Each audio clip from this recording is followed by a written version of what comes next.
What is up, internets? Welcome to Self-Defense from All Angles, episode 8. This week we have on the show my friend Beazy. He is a bouncer with twice as much experience as I have, who has bounced in 2 separate countries. And he goes over a couple of very interesting topics that I think should be addressed and aren't really talked about on most shows. Kind of the whole deal of this show, right? Number 1 is ADHD. We talk about that pretty deeply, where it relates to security and fight profession, how in some places it's a superpower and some places it's not. But ADHD is very common, it seems like, with bouncers and other people, as you hear in the show. Number 2, he talks about ways that he learned to de-escalate situations and run a room, and he mirrors a lot of the things that I say in my courses, but he says them in a much better way, in a different way. And I think you need to hear information from different points of view across the board in order to really absorb it. But it just shows that if you're good at the job, you eventually go from a place of fighting to controlling a room. So I hope you enjoy this episode. Don't forget, as always, there's extra content on patreon.com/RandyKingLive, especially in this one, because I had a third topic that I wanted to talk about, which was the difference between bouncing in the US and bouncing in Canada. And we didn't have time to get to it in the free show, but it does exist over on Patreon with a couple of really interesting bouncing stories he tells. So if you're interested in that, jump over to the $5 level USD. And of course, that's how you support the show. I greatly appreciate everybody who's watching, and let's get to it.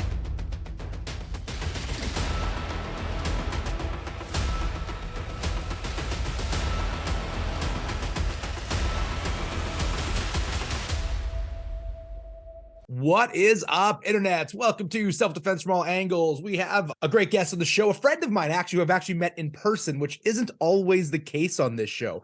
I was looking to get a bouncer on. I wanted to talk to somebody else because, of course, I was a bouncer for a long time, but I know all my stories and I know my experience, and I've been looking to get another security professional on, and my friend Beazy agreed to be on the show. We have some really cool stuff to talk about. He wants to talk about ADHD and security. He wants to talk about how he bounced for 10 years and didn't get in a lot of fights, which I think is right on topic for our show, as well as I want to talk about the differences, because Beazy has done both bouncing in the United States and in Canada, and there's going to be some differences there, so some comparison talk. So Beazy, number 1, welcome to the show. Thank you, man. I appreciate you having me. I just want to correct you real quick. I've been bouncing for 24 years. Okay. But for 10 years, I haven't been in a fight. Probably more than that a little bit. But so 24 years is crazy. I only did it for 11 years. So that's quite the level. Like you've journeyman me on this. So that's an important amount to know.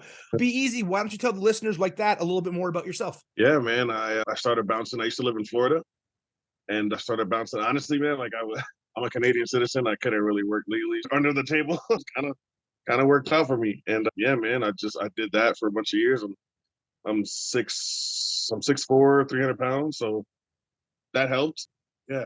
But yeah, man, it's something I love now, to be honest, man. Like, I've been doing security. I've worked in the airport security. I've done night bars, you know what I'm saying? Special events, special, what do you call that? Like clientele, done for a couple NBA players. Oh, like VIP? Yeah. Nice. You know what I'm saying? Yeah, man. I think it's something to be taken seriously. Yeah, I agree. So you've been in the game for a minute, 24 years. You've done pretty much all of it: airport, VIP, bar, etc. And I think that's awesome. Like, that level of experience in the field is important. Also, what you said is it's an important field to be in, because especially with the world going the way it's going, security is becoming top of mind for a lot of people's thought processes. Yeah, absolutely. Yeah. So why don't we get kicking on this? I first met Beazy when I was doing, I think it was the Half Gram Challenge podcast, and we got all super stoned, and I tried to teach, and I was all messed up. We were hitting that legal in Canada cannabis. US cops don't at me, but we were hitting it, and I have a love for cannabis, but I have zero resiliency to cannabis. I got just beat up. And you are a big guy, and I think the visual deterrence part does make a difference. But we were discussing ADHD and security, and so why don't you lead in with that? Yeah, man, you actually helped me learn something about myself that day we met, because you asked me, did I ever feel like my ADHD was helped me in the security field? And I went, nah, and I thought about it. Actually, oh yeah, it's been a huge help, man. Just, I noticed now more than not. I noticed walking the room and seeing that there's like an issue that I may have just kind of dealt with and got a group to calm down, but it stays in the back of my mind. And how I set myself like a timer, and every so often I take a look back at that table to make sure they're good. And when that happens with 5 or 6 groups on, say, a Friday or Saturday night, and you've got this group over here wanting to fight this group, and now that's 2 groups, and you got 3 other groups that are blah blah blah. And I'm keeping an eye on all these different things at the same time while still watching the door when people come in, and making sure my servers are good. And that, I feel like ADHD is just it really, I feel like it definitely hinders us in a lot of ways, but if like doing security, it's definitely helped me a lot just to pay attention to all the things that I agree. There's a discourse online where it's like ADHD is a hindrance and ADHD is a superpower. And I think it's totally situationally dependent, right? So I have it as well. And just the ability, like, not to focus on one thing, not to zero in during that fight, not to have that level of what is called neurotypical focus that people can do, is actually a super big benefit in a chaotic environment, including security, right? Yeah, exactly. I've been in fights in a long time, years ago. Yeah. And I've had people try to sneak up on me while I was fighting one person. And I think my ADHD helped me in that, because I was always paying attention to where everybody was, how close they were to me, and how long it would take them to get to me. I feel like, you ever seen that movie with the Denzel, The Equalizer? Yeah, of course. Yeah. I feel like he had ADHD. Yeah. And that's the thing, right? There was no label for this 20 years ago, right? It was just, oh, you seem to fit here. Like ADHD in fighters, soldiers, police officers, like people in, it's very high rates of it, right? Yeah, absolutely, man. Yeah, I think it's super beneficial. Like, I remember one story, I was fighting a guy, and a guy hit me with a shovel from behind, and I caught his shadow from a street light, and I like rolled out of the way and got hit. I'm like, that was so weird that I caught that. I'm not some ninja. It was just, my brain was like, oh, what's this now? Oh, what's that over there? What's this? And be kind of safe.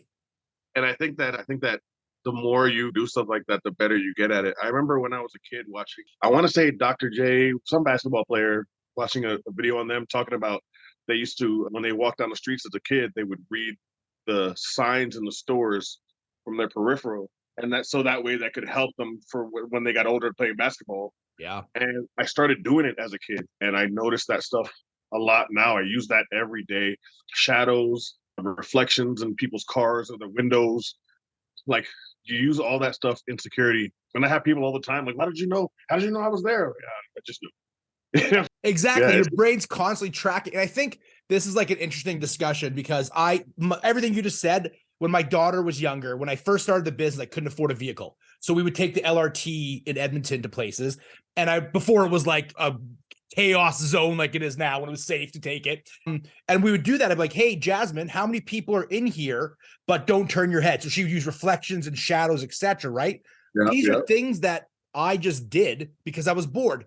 When I grew up, we didn't have a phone to keep us entertained. You had to use the world to keep you stable. Yeah, man.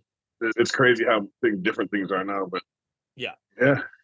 Even for me, like, the phone has become, like, TikTok is a legit problem for me, because the dopamine I get from TikTok, like scrolling, like I just zone out. I get like ADHD burnout. I'm like, this never happened before. But when I was 21, we didn't have smartphones, so I would be watching the bar to stay entertained. I would be doing that kind of stuff. So I do think, I say this to a lot of people because I work with all sorts of people. And one of the things I like to tell people, I'm not a psychologist, but is everyone's like, oh, my brain is broken. Your brain isn't broken. The world we live in isn't built for it. Right? Like, little boys, ADHD in boys was the most researched topic. Making a little boy sit down and be like, learn these numbers. They're like, I want to move. I want to move. I want to move. Yeah. You're just back. We were hunting shit. That was the best. They're going to come with you. They're going to learn. The society we've created doesn't match the brain protocol, but that's where they're seeing success in security and martial arts and fighting, etc. Right? Yeah, man. And I think martial arts are a great tool if you use them properly. I don't mean learning to fight and all that. I feel like learning to fight is one of the things you get the least of it. Yep. I think it's more the discipline. Like, people, I did Taekwondo for a brief time when I was young. I didn't really get too much into it, but more importantly, I met a lot of people in and out of the security industry where they used their martial arts to remain calm in situations, and they showed a lot of respect. Like, I definitely saw a lot of respect from those guys. Yeah. You know what I mean? And I think one of the most important things that you get from knowing how to fight, if you were taught correctly anyway, is knowing how not to fight. You know how to fight. Okay, I'm not scared in this situation. I'm not worried. I'm going to get beat up. So now I can force this situation into the way I want it to go, which is non-violently. And I think too, like knowing how to fight is also the essence of being able to stay calm, because you see whether it's law enforcement, bouncers, fighters, the ones that don't know what they're doing tend to overreact because they Right. know if it goes physical, they can't handle it. So they Yeah. can't de-escalate. They can't because they're too scared of what's going to go physical. Yeah. And that's a big one. Like I've trained a lot of guys on their first day of security, 24 years. And Yeah. like one of the first questions I always ask is, have you ever been punched in the face? It go a lot different than you feel like it's going to go. And I think that implore all of them to go to the ring, put on some gloves, Yeah. spar with somebody, get hit in the face a couple times, Yeah. realize, what, it's not that bad. Now, what do I do after I've been punched in the face? And that's helped a lot of people. That's also turned a lot of people away. They're like, you know what? I don't ever want to do this. Yeah. And I think especially with like security, there should be a weeding process, right? Like not everybody's built to do it. Like you could be, I have a cousin, so I'm 6'1" and I'm the runt of the litter. All my male cousins are bigger than me. They're like 6'4" and up. Yeah. So I have a cousin who's 6'6", just a giant dude, cannot assert his position, will not learn how to fight. He had the visual deterrence part, but he actually couldn't do the job. Yeah. And I've seen that a lot, man. I had a friend at a previous place I worked at, and she brought her son in, who was 18 years old. Yeah. And yeah, basically that, man. He was 6'1", I think. Yeah. But just a big goofy bitch. And scared to talk, scared to like approach people. I told him, that he's got to cut somebody out. I said, okay, you're going to do this. You see me do it a few times. You're going to go up to this guy and just tell him, hey, you know what? You had enough for tonight. Give me a minute. Like 25 minutes gone by. Now the guy's looking for his next drink. And I'm like, hey, like, it's now or never. I'm going to do it. I'm going to do it. But yeah, like a lot of people think it's an easy job. And a lot of people think it's just beating people up. And I'm like, man, don't get it twisted. When I first started, I was 17 years old. Yeah. I used to get ready for work every day. I'm going to fuck somebody up today. I can't wait. But I'll tell you what, you write so many police reports. Yeah. Yep. And you get so many people coming back after you. And you have so many times where you could have went home with a chick, but you had to stay and talk to police. Yes. Eventually it's like, you know what? There's got to be an easier way to do it. And I think this is the perfect segue to our next topic that we want to chat about. But I 100% agree. Like I realized, I think I told you a story when we first met. I got stabbed for $6.50 an hour. I'm like, what the fuck? This is bullshit, man. Why would I ever do this? So then learning how to de-escalate, learning how to become a more personable person changed it. And I think everybody starts the way you started. At least I did. So maybe not everybody, but at least the people on this podcast. When I first started, I was fighting everybody. I'm tough. I'm Dalton from Roadhouse or whatever. And then like 23, I'm like, this is exhausting. I'm writing police reports. Red tape is killing me. Now the women are going home with bartenders. That can't happen on my watch. I need to be picking these ladies up. For real, man. Like I said, that stuff happens to you enough and you kind of get that, you know what? Yeah, that's whack. Agreed. So let's go into what you're talking about. So you did it like a bunch of time. You did this for a long time. Yeah. And the first chunk you were fighting, you were doing what you thought. And then for 10 years, 0 encounters. What did you change? What was the mindset shift for you? Yeah. So there's actually a lot of things, man. Number one, man, I think first foremost, before I even get to the security part, I literally just changed my life. I stopped doing drugs. That was major. For the first 14 or whatever years, I was on drugs every single time that I was working, and the bullshit that came along with that. You know what I mean? And so I sobered up, and then there's just a list of things that I do when I'm at the door. The security is typically the first person that they're gonna, like a customer's gonna encounter when they come in. Yep. So I do stand-up comedy on the side. You mentioned that, right? Of course, yeah. Remote, yeah. Yeah. I always try and crack a joke with the people when they come in. That's like the first thing. Get them smiling, get them in a good mood, because essentially I want them to have a good time while they're there. And I've seen too many times where, and I've been to blame for this too, where somebody walks in and they get shit as soon as they get there. Now they're in a bad mood and looking for a fucking problem to start. Yeah. That's the number one thing It's just open communication. Crack a joke and ask them how their day was. Because asking them how your day was, it's definitely partially telling me that, but it's also telling me, is this guy too drunk to be here? Get him to talk a little bit. Yeah. Stuff like that. It's a multifaceted question, right? Because you're getting a litmus test on what their sobriety is. You're understanding if they're in a good, or are they drinking to celebrate, or are they drinking to forget? Exactly. And there's things you got to pay attention to. And then also you're starting to get a feel, but you might be changing their mood. I run a program that we teach. I've taught in 4 countries, bouncers, big brag. And the course is called Smiling Security for exactly what you just said. The first contact point is the security team.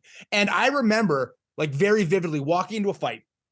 And this guy was going to fight everybody. He hated everybody. He was just going through a breakup. And I walk up. I'm like, hey, and he looked at me. He's like, oh, not the smiley one. I'm like, yeah, man, sorry. You got to go. He's like, oh, you're fine. You're lucky, right? Nobody punched this smiling security guy. Yeah. And that's real. I've had that a lot of times where, people are just like, oh, man, you were so nice to me earlier, bro. I'm just going to go. That shit goes a long way. Yeah. Also, like, how important is it when you might be outnumbered? If you have friends in the bar, like you've made friends with people, regulars become your backup. Exactly, man. Another thing is pay attention to the room. Like that's the main thing. I feel like that's something that you get better at as the years go by. I can just look in a room and kind of see, oh, there's a problem area over here. Oh, 6 guys who look like they're on roids in the corner and they're all fucking doing shots. Yeah. That might be an issue later. Sure. Yep. And then, like I said, just the actual vibe, just like people's moods and who's happy and who's not, and who's dancing and who's in the corner.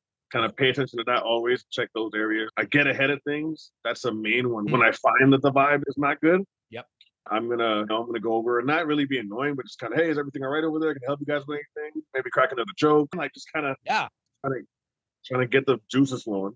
I know exactly what you're saying. So what you're talking about is like my entire business model, which is proactive conflict management. So you're like, okay, this could potentially be a problem. So I'm going to go deal with it instead of reacting when it does. I'm going to proactively settle it, feel it out, check it out, etc. Yeah. Every time, man. Like for a good doorman or just security, you got to pay attention to these things because what you don't want to do is wait until it's too late, until these guys are already squaring up with each other. Now you got to step in between 2 guys wanting to fight. Exactly. And that might not go your way.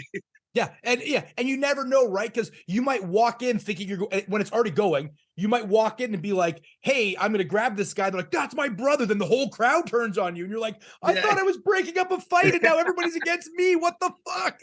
Exactly.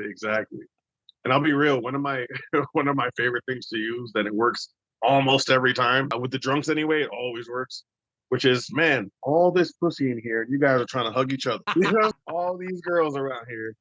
And you know what? Like, I've kind of gotten help from some of the girls at my bar now. The servers there are really amazing. And sometimes, which goes into my next point, kind of using other people from either from the person's group or just in general, right? Like if I can if I can get one of the servers, hey, just go over there and be nice to that guy and get him to forget whatever he was angry about. Yeah. And that works a lot, right? I agree. Or even going within the group and telling, hey, this guy's clearly a lesser member statusly in your group. Can you go calm your buddy down? Otherwise, you're all going to have to leave. Could be a way to do it, right? Yeah. That was actually the main point was, getting people from that person's group to help. Especially like when if I'm doing security by myself. Yeah. I'm the only guy on and we got 5-6 guys for one group. 7-8 guys from another group. Yeah, man. And honestly, man, a lot of times if the girls are sober, I go straight to the girls. Right. Yeah, if they're sober. Yeah, of course. Otherwise they'll escalate it. You don't tell us what to do. Exactly. Yeah, you go to that one person in the group who kind of looks to be the calmest and looks like they would also have some pull. Yeah. And say, just do me a favor. Just make sure your friend gets home safe tonight. Let's, I'm going to walk this guy out. Can you keep him inside? Or I'm going to keep this guy inside. Can you walk this guy out? That kind of stuff. Right. Because a lot of times somebody's angry. They don't want to hear from some stranger in a security shirt, right? But they're the girl they're trying to hook up with might have a better deal. 100%. And we'll talk a little bit about the guy to girl ratio and how that works out. But I just really want to hit this point. There's a book out called There I Was When Nothing Happened. And it's a book about force professionals de-escalating. I was featured in the book. I'm chapter 1. And my story is exactly is exactly your story. I'm not going to give it away. Go buy the book. It's by Jason Brick. I don't get any money for it, but go check it out to the listeners. But that was the story. There was some HA guys getting out of control. And instead of dealing with the prospects, I just went to the guy in charge. Hey, man. And they got them out with zero conflict management. And zero violence.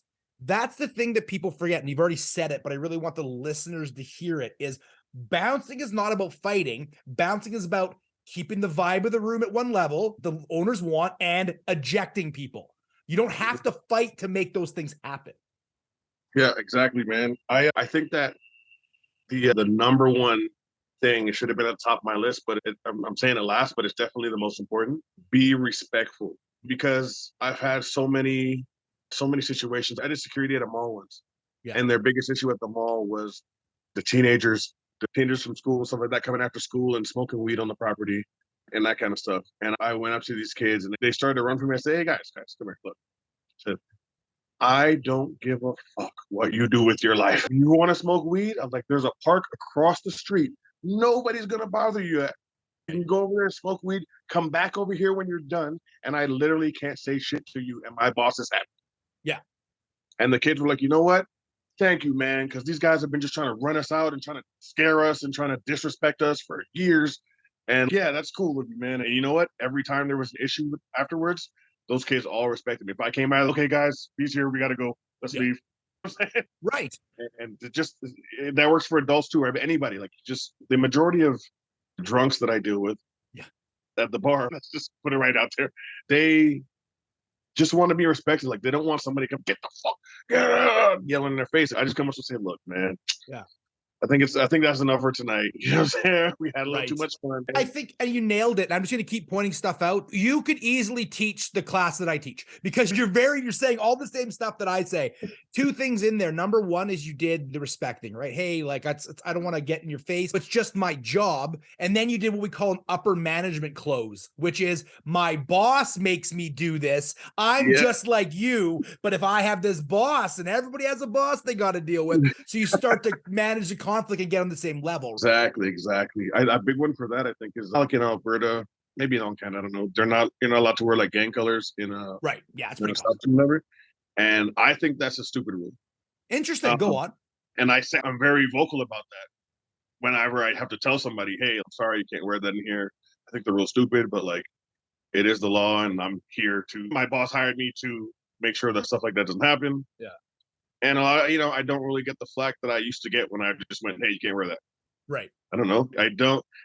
There's good and bad to it. You know what I'm saying? But, so you don't like the rule, and I have a guess why you don't like it. But why do you think the rule is done? Like, why do you not care people wearing gang colors in the space? I don't know. I just feel like you should be able to wear what you wear. Like, I get the downside. Then if it becomes that gang's hangout, and sure, and another gang comes in, and right away it's a problem. Yeah.